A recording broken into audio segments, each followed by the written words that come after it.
Welcome to the Inside Job Boards and Recruitment Marketplaces podcast. I'm Stephen Rothberg, the founder of College Recruiter job search site. At College Recruiter, we believe that every student and recent grad deserves a great career.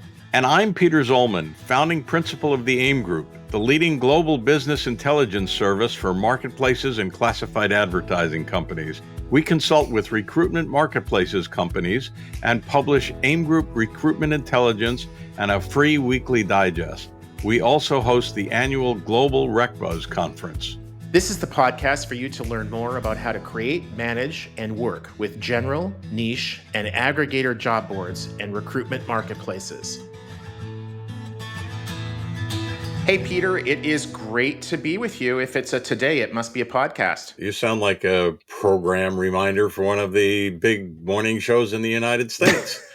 Today, Tomorrow on Today. The only one of those people I can think of is the weatherman Al Roker. I can't even think of the other people who do that show anymore. Matt Lauer, but he became a lesson in HR and talent deacquisition. I think it's French, persona non grata. Absolutely. And of course, CBS had their own. So regardless, it's good to talk to you. It is good to bring people from all around the world. And, this is a fun thing we are doing here. I hope the audience finds it fun as well. There's always a little bit of gentle ribbing, and we hope a few nuggets of knowledge. What more can you ask, right? Yeah. Well, and few nuggets of knowledge just for the benefit of the audience. This is one of those podcasts that was really difficult for us to schedule because there's a 13-hour time difference between a couple of us, and only a 12-hour difference between a couple of us. So. And you'll find out why, because today's guest is Joelle Pang. She is the general manager of FastJobs Malaysia. And kind of hold on to your seats because she's got quite the impressive resume. I'm feeling a little bit overwhelmed at how little I've done and how much she's done. Joelle has over 12 years of experience in technology startups in a few different spaces: e-commerce, recruitment, mobile, and on-demand.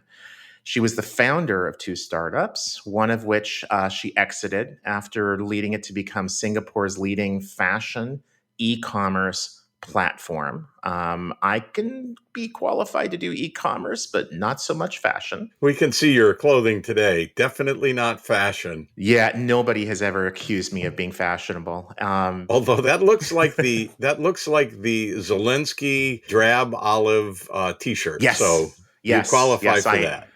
Yes. The audience can't see the video, but I am wearing a plain olive green T-shirt, and I would like to say it was in support of Ukraine, but it's not. It's just what was clean in the closet.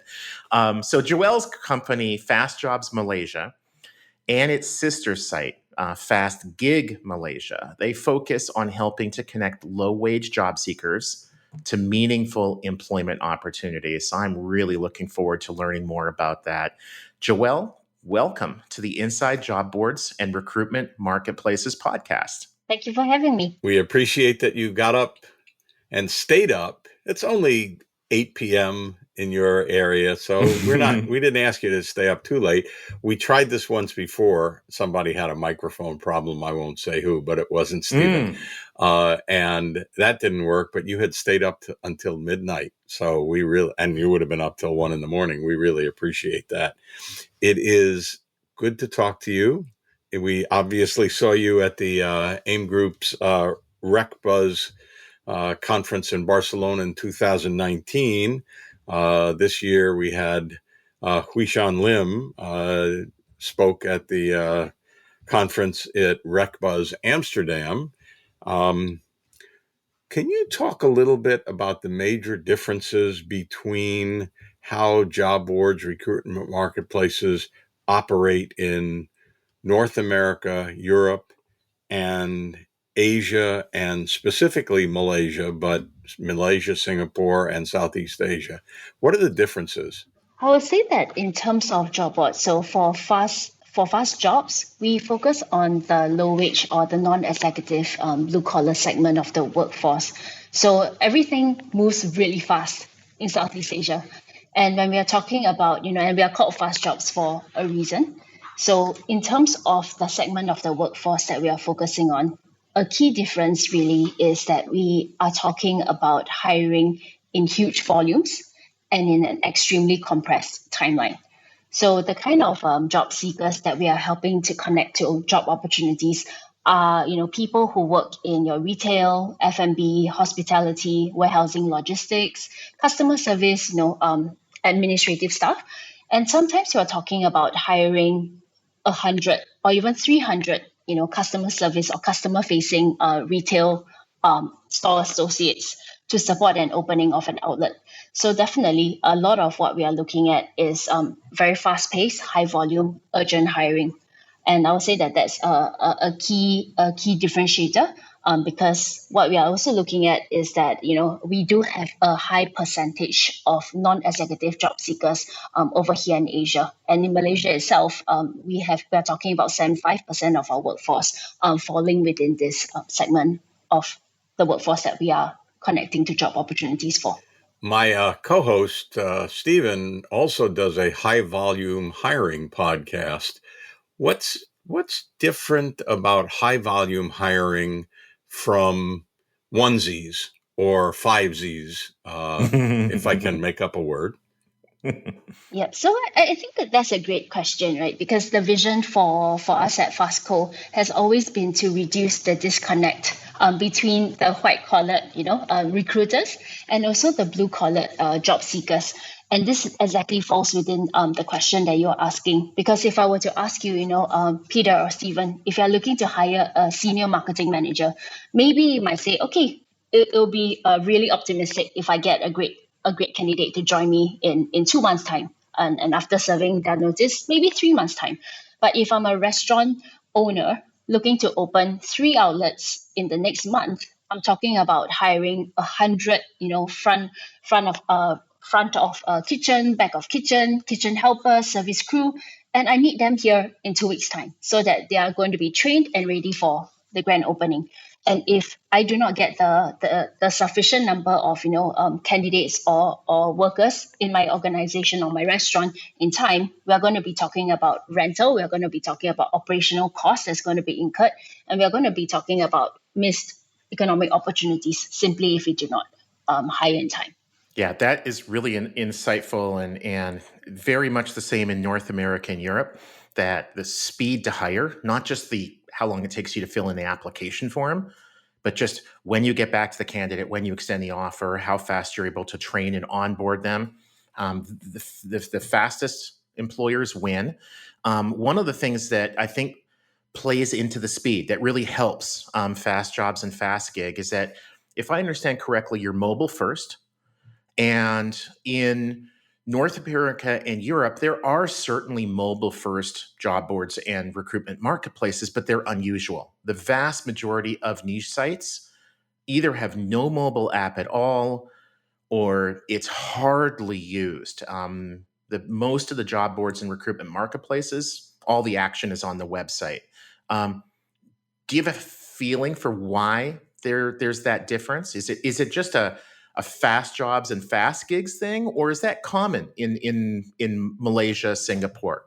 I would say that I would say that if you were to analyze, the usage of technology by job seekers here in Singapore and Malaysia, it would make a lot of sense to be mobile first. And I think it's really easy to quote mobile first, right? But what it actually really means is that we actually released and introduced Fast Jobs on a mobile app even before we had a website, a web platform for job seekers to search for jobs. So that's really what we meant with mobile first. And I would say that is something that's extremely unique for Fast Jobs as well, because we spent, a lot of time speaking with job seekers, or say the customers that we are looking to serve, before we even designed and introduced Fast Jobs as a platform to connect job seekers to employers in this space. And why we have actually selected this strategy is because we do notice that internet penetration and smartphone penetration especially is extremely, extremely high in Southeast Asia and in Malaysia. In fact, we are talking about high 90% plus, of smartphone ownership. Some even own 3 to 4 mobile phones to juggle multiple like business streams and workflows. And what this also means for our segment of the job seekers, where most of them are lower wage income earners, is that the usage of or the ownership of smartphones as compared to laptops or desktops is 4 times higher. So if you are looking to meaningfully connect these low-wage job seekers to gainful employment opportunities, we definitely need to put these opportunities on devices that they are more likely to own. So with this strategy of mobile first, we are actually able to place thousands of job opportunities in the palm of their hands as long as they are able to afford a very, very basic smartphone. I'm still hung up on the notion of having 3 or 4 smartphones. When I was in Hong Kong, somebody explained to me why somebody would have 3 smartphones. One is the personal phone, one is the China phone that I use for calling people in China, and one is the Hong Kong regular phone. But I don't know where the fourth one comes in. Let's talk how if you're trying to drive high volume hiring, you also have to drive high volume traffic, and you have to reach job seekers, a lot of job seekers. How do you do that? Are you spending a ton of money on marketing? Are you bus cards everywhere? How do you drive the traffic? So that's a great question, Peter. And I'm actually reminded of the very first question you asked. And this might be something that's extremely unique to the Southeast Asian market, where the non-executive, operational customer-facing job seekers really do make up a huge, I'll say, majority of the job seekers here in our part of the world. And if you ask me, like, how do we actually build up our huge base of job seekers? Like, for example, in just Malaysia alone, FastJobs has over 1.5 million Malaysia-based job seekers. And if you were to add in the job seekers we serve in Singapore and Philippines as well, we are talking about close to 5 million job seekers. And answer is no, we do not have a huge marketing budget, but what we do have is, I would say, a very meaningful product market fit. And if you think about it, the recruitment space for the blue collar job seekers has not been not a very highly served. In fact, it has been an underserved, hiring and recruitment space by technology for a really long time now, where you have platforms like LinkedIn and so on that caters to this white collar or managerial executive positions. A lot of this low wage or non-executive job seekers have often had to rely on just walking around malls and also walking around shop lots looking for vacancy hiring, urgent hiring signs, and also just sometimes going to manpower agencies where they have to approach a middleman just to be connected to a meaningful job opportunity. So the idea of just having thousands of opportunities that might be customized and catered to your preferences and your I would say availability is definitely something very revolutionary. And I would say that because it really does serve a huge market need, the moment we introduced our app and just with a little bit of outreach, offline activities, and online marketing, we saw our job seeker base just grow and grow, and it really just gained huge traction to the size that we are today. And even right now, a lot of our new job seekers get to know about FastJobs through word of mouth, because the most important thing is to really, the proof is in the pudding, right? That you use FastJobs and you get connected to a meaningful, gainful opportunity with an employer that has been vetted, and I would say vetted by us before they even start posting a job. We'll be back right after this break. Hey podcast listeners, my name is Paul O'Connor and I'm the host of the Rust Belt Rundown, a show that highlights valuable insights from manufacturing executives and business leaders in Northeast Ohio and beyond. We convene these leaders for candid discussions about business, regional happenings, industry trends, entrepreneurship, and more. With a wide range of guests and topics, there is something for everyone. Listen to Rust Belt Rundown for free on Spotify, Apple, or your favorite podcast app. Welcome back to the Inside Job Boards and Recruitment Marketplaces podcast. When you and I met a few years ago at the what was then Rec Plus conference in Barcelona, now Rec Buzz, and hopefully we'll be able to be in the same room again in April in Berlin for the next Rec Buzz. I just loved the passion, the language, the meaningful employment, and the example you just gave of somebody like walking around a shopping mall looking for help wanted signs. They can find employment. The likelihood that it's going to be meaningful, that it's going to be really well matched with their skills, with their ambitions, the hours that work for their families, it's just not nearly as good as if they can use a site like a FastJobs or a FastGig, where they can tap into a lot more jobs and find the best match. So much better for the candidate, so much better for the employer. I hope that you and the rest of your team every day kind of keep that in mind, that it's truly admirable, the work that you're doing and others in our space to help people find meaningful careers. Question for you. We've been talking about the business in Malaysia and in Singapore. It really seems like you guys really know what you're doing and are really listening to your customers, job seekers, employers.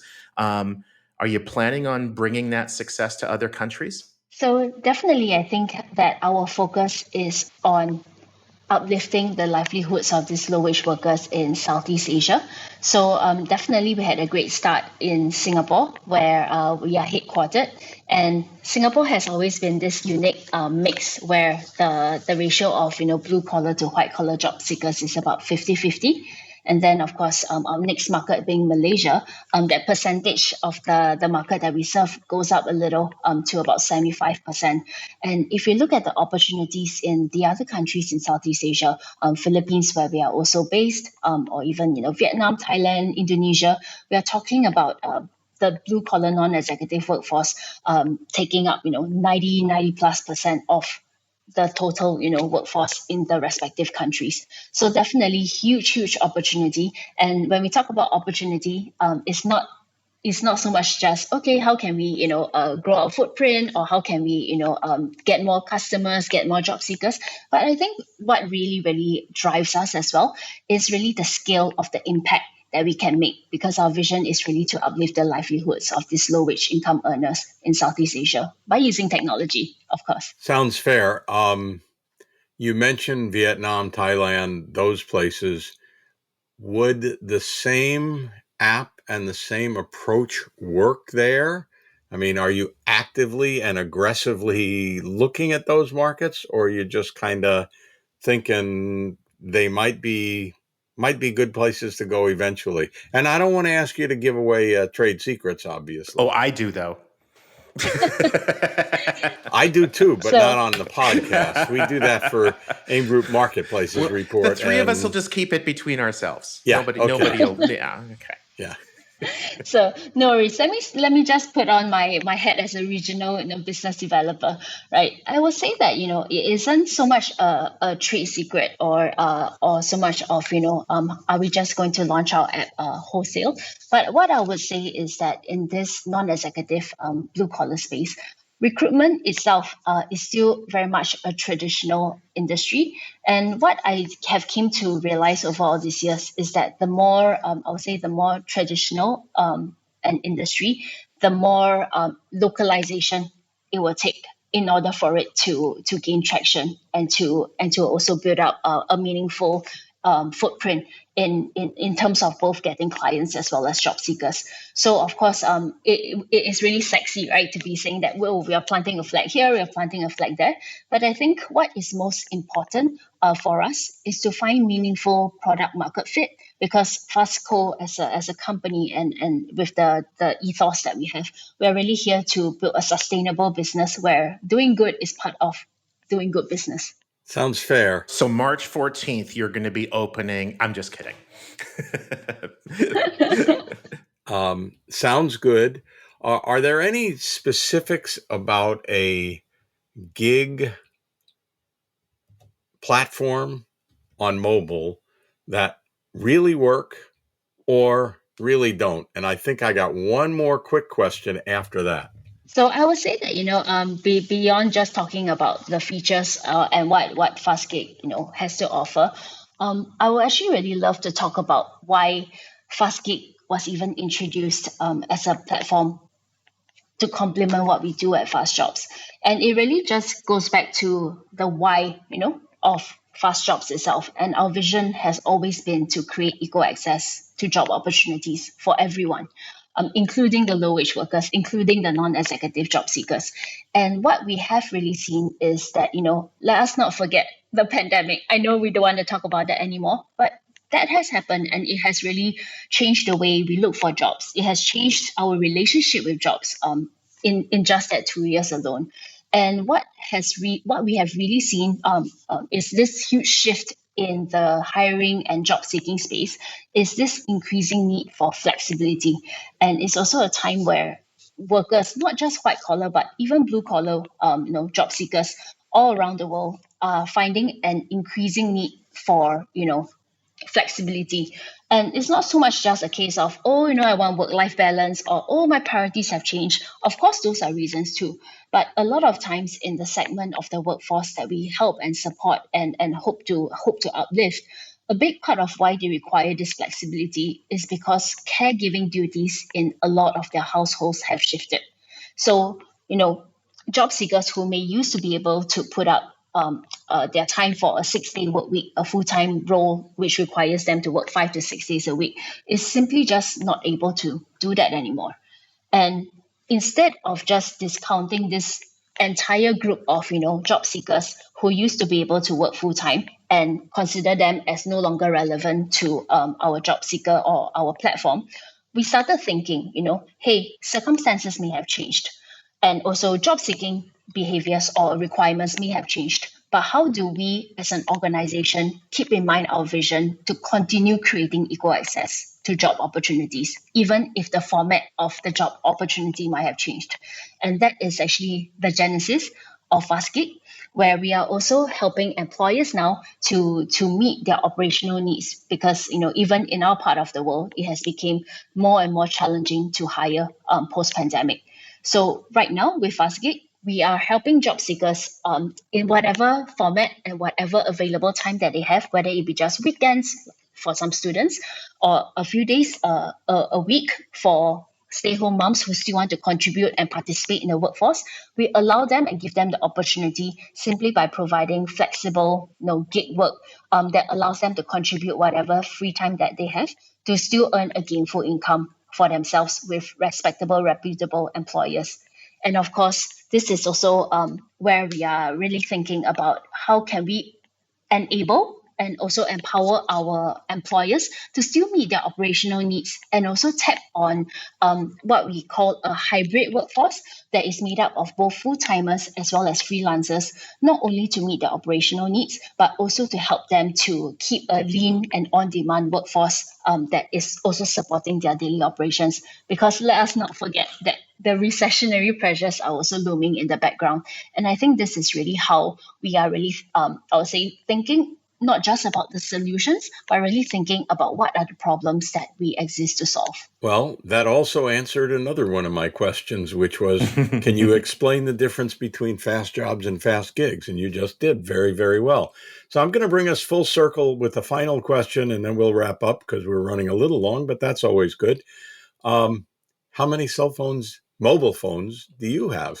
Oh, that's a great question. I used to have two, and then similar to you, I was like, how do I even juggle? Like, how do I let two devices run my life? And I have gone back to just one mobile phone with two SIM cards. There you go. Okay. Okay. So one ringtone's for the family and one is for work, or some variation thereof. So my phone is so secret, right? My phone is always on silent because I want to stay in control of how I use my time and how I stay focused. There you go. Well, so no ringtones. It's great to hear about what's going on in Singapore, Malaysia, the Philippines, and to hear you say our next markets are Vietnam and Thailand. And no, only kidding. You said those might be in the future. So I don't want to put words in your mouth. Thank you. For people who want to find you, where should they find you and FastCo, FastGigs, FastJobs? And let's spell your name, because Joelle could be spelled 16 ways from sunrise. Joelle, Pang with a P is fairly obvious. Find you on LinkedIn or email you, or how do they find you? So definitely look for me on LinkedIn. I'm quite active there, and you can look for me with just Joelle Pang, or you can always drop me an email at joelle@fastco.asia. Sounds terrific. Any last words, Stephen? I would just really like to thank you. Thank you for being up a little bit on the late side so that our listeners can learn more about the job markets in Singapore, Malaysia, and how FastCo helps them. For the record, I have one cell phone, but it's not just my cell phone that controls my life. It's also my dog. The dog is your cell phone, or the dog controls your life? The dog controls my life. Got it. Yes. Got it. Joelle, thanks very much. Thank you so much. It was a great chat. Thank you. Inside Job Boards and Recruitment Marketplaces is a co-production of Evergreen Podcasts, College Recruiter, and the AIM Group. Please subscribe for free on your favorite app. Review it. 5 stars are always nice. And recommend it to a couple of people you know who want to learn more about job boards and recruitment marketplaces. Special thanks to our producer and engineer, Ian Douglas. I'm your host, Peter Zollman of the AIM Group, the leading global consultancy in the field of marketplaces and classified advertising. Find out more about our reports on recruitment marketplaces, job boards, and classifieds, including our new Recruitment Marketplaces Annual, at aimgroup.com/reports. I'm your host, Stephen Rothberg, of job search site College Recruiter. Each year, we help more than 12 million candidates find great new jobs. Our customers are primarily Fortune 1000 companies, government agencies, and other employers who hire at scale and advertise their jobs with us. You can reach me at stephen@collegerecruiter.com.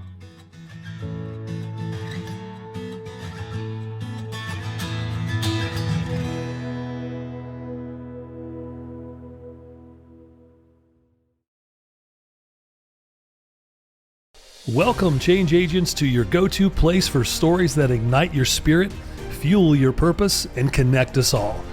We believe in the incredible power of the human spirit, its boundless resilience, and the inspiration it brings to our lives.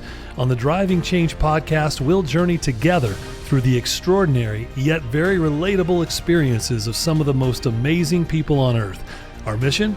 That through these stories, we might just spark change within you and awaken a newfound motivation to harness your unique gifts to make a real difference in the world.